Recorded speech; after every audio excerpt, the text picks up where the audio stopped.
Hello, hi, welcome to my channel, Knitting Latvian. Happy New Year! Wish you the best. In this video, I will share with you my intentions for the New Year's, my knitting goals. Feel free to leave in the comments what your intentions for the New Year's is, or you don't, or even if you don't have any particular, just let me know. Some of my intentions I have already done in the previous year, 2023. I have already started, or I have already started some of the goals. That was buying yarn more intentionally, right? And think more over the purchases. What does it mean? Always I have to have a plan for an purchase. I think I managed to do it well, but maybe at the start of the year I have purchased yarn only to have it because the yarn is beautiful, or I like the fiber at the store.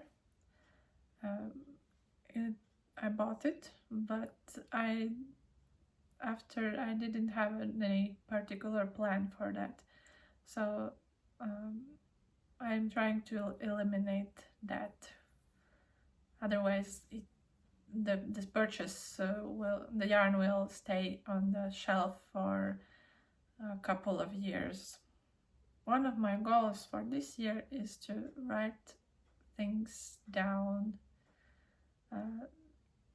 more regularly. For example, I have to write my knits down, what I have knitted, what I have made. It would be really nice to write also the purchases or the plans for the purchases, so I don't forget what I have intended to do with that yarn. The writing down is beneficial for not only for the podcasts, but in general. Right now I see many of knitters make videos, or at least reels in Instagram, what they have made during the last year, but because I haven't written it down or made at least photos of them, I don't remember what I have done like half a year ago. I just don't remember. But for the next year, I hope that I will be able to make something similar to that. So yeah, writing down is the key. Not only knitting and wearing the piece or gifting it away. I should write them down. I should make photos for them, and similarly, with the purchases. Writing down is the one thing, but another thing is what I want to do this year is to think more over about the works, about the knits I want to make, and that connects also what yarn to buy, which material to choose, and think more over the practicality of the piece, or the fit and the color, or the texture.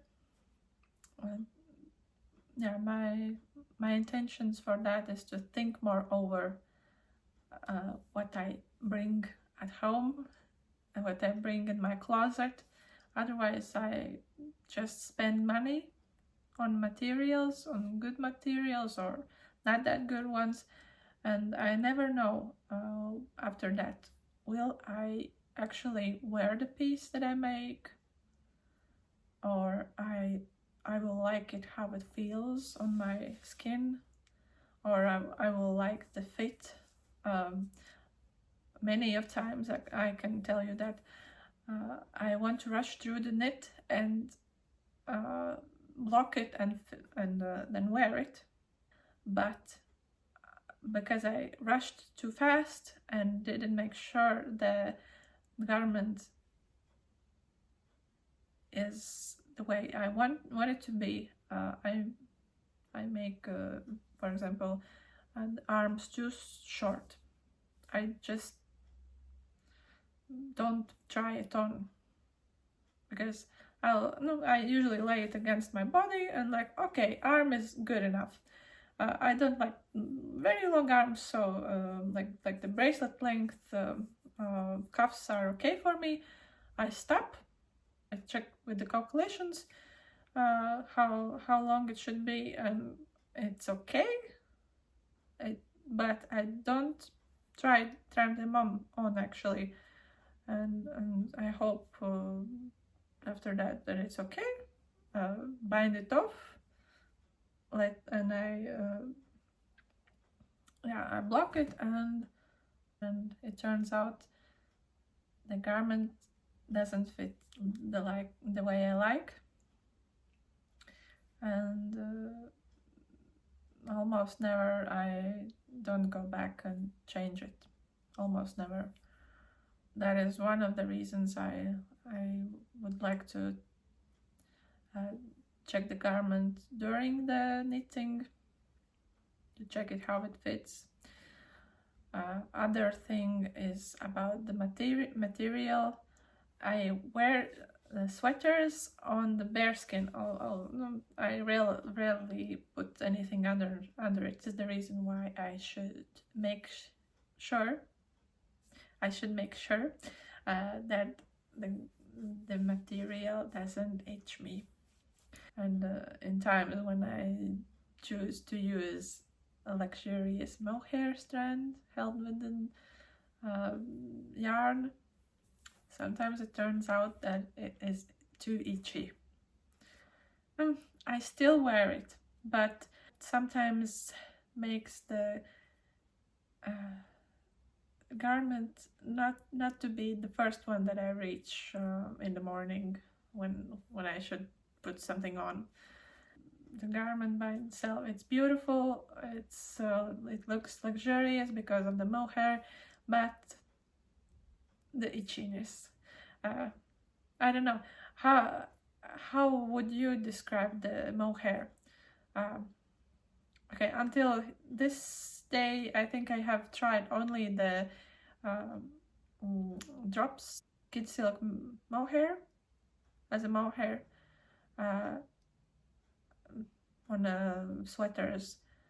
And that the itchiness that bothers me is more like if I had hair, my own hair, uh, stuck on underneath the garment, and I don't like the feeling for that. And in that case, I would maybe choose to stay away from the mohair strand. And yeah, because even the like roughest wool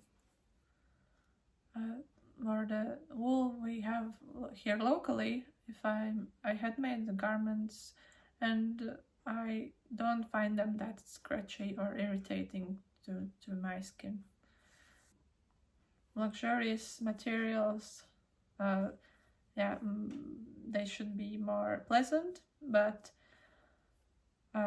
sometimes the acrylic blends with the wool, they are more practical in either way, in the wearability or taking care of the garment is more easier. Continuing the thoughtfulness of the purchases, also is the color. Yeah, I know that it is popular now to know your color palette of the, like a seasonal color palette of your complexion.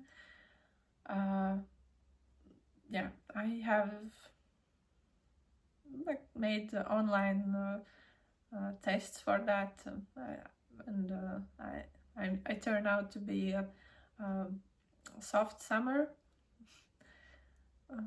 and I try to use the guidelines that the color palette provides, but some of my own choices I know are different because I prefer things a little bit different. For example, I'm supposed to be like a cold colored, cooler colored skin undertone, but I really like to wear gold, no, the yellow gold. What else? The black color is not that advised to soft colorations. But what to do if I want to make it something exactly in black? What to do? Yeah, I have an idea for a garment or an accessory, but I can only imagine it in a black color. Yeah. So there are some backups that I do. Anyway, I should really think through the colors, think also through the colors I choose, what kind of tones I grab usually towards to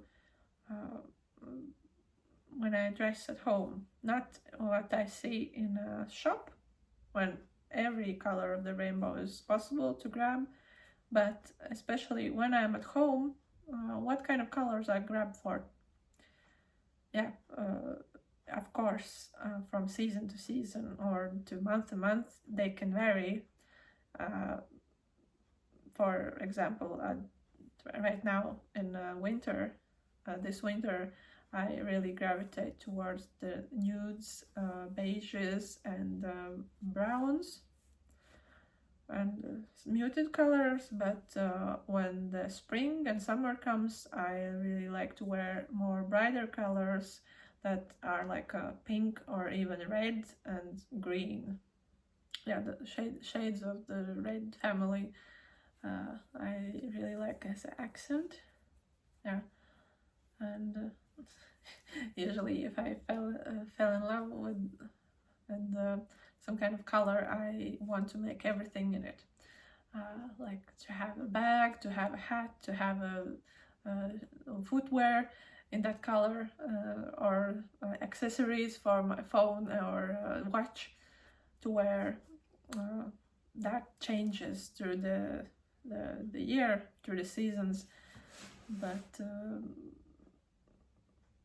for the main colors or the base colors, I need to find out what kind of colors really suit me and what I like to wear. Yeah, and build around that. And another factor is the price of the garment. What is the average amount of money that I spend on a sweater or a cardigan? What is acceptable for me? Is this clothing piece too valuable or enough to wear in every day? Maybe if I make something purely out of mohair or cashmere,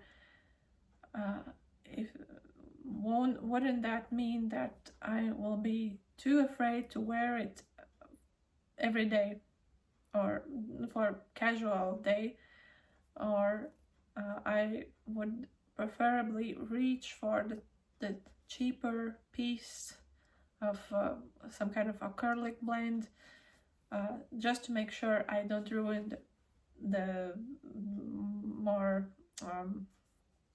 more pricier piece of the clothing. I still have to think it over, and the goal of the soul is to be more intentional and to think more over what I bring home, what I bring in my closet. Yeah, and to understand what I really like to wear, and not only what I love to make. Yeah, I can make some kind of and put it on a shelf, and there it stays. The 10 sweaters just stay on a shelf, but I really want to make sure that I wear it. And what about learning new things or new techniques? Um, yeah, I would like to work more with textures of with the learn more textures like cables, or do lace work, and yeah, different kind of textures to try, because I have understood that that is my style, to work more with textures, not with colors, unfortunately. uh, I admire those who work with the 2 or 3 or more strands with of color at the same time, not like stripes, but make actually beautiful patterns, and that make it work. Either in the making process it is difficult, I think, and after making it, will it fit in my wardrobe? I don't think it will actually work. I don't wear many patterned things, patterned garments. Rarely something. Maybe it's like a what I have with it is with the polka dots or stripes, not with the big bold patterns. I like the idea of self-striping things and color changing. I like the idea, but I haven't found the practicality for that in my everyday, unfortunately. But because of that, I know what I like, and I will work with that more. In general, that is it.